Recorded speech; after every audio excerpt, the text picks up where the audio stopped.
One of the biggest misconceptions in alternative education or child-led learning is that there's no explicit instruction. And people are thinking, how are they going to learn anything if there's no explicit instruction? Child-led learning is an overarching philosophy. And within that, there are lots of different pedagogies or different ways of teaching that align with that, whether it's Montessori, Waldorf, emergent curriculum, forest school, inquiry-based learning, project-based learning. All of these different words align with the fact that we're following the child and the natural innate curiosity that they have. Now, within all of those, there are lots of different instructional practices. So whether it's more provocation-based, more open-ended, more problem-based, maybe it's a small group instruction, and it also can be explicit instruction.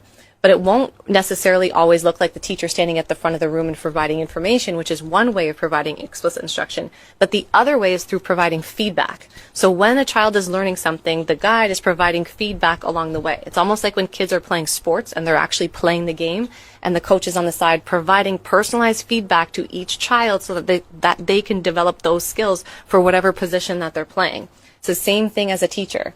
And the word assessment actually means to sip aside. And 2/3 of assessment, even according to ministry documents, should be through observations and conversations with the children, which obviously I know is very hard to do when you have 30 plus kids in a room. It doesn't feel like it's possible.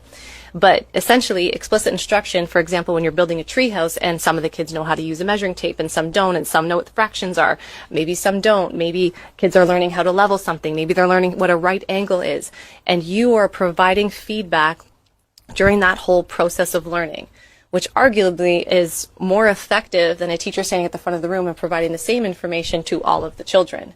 Now, I know this is very hard to do when you have large class sizes. That's why in alternative education, many things, but one of the things that we have in common is that it's smaller class sizes, so that the guide can actually provide personalized feedback in the moment through hands-on experiences, through what the children are interested in.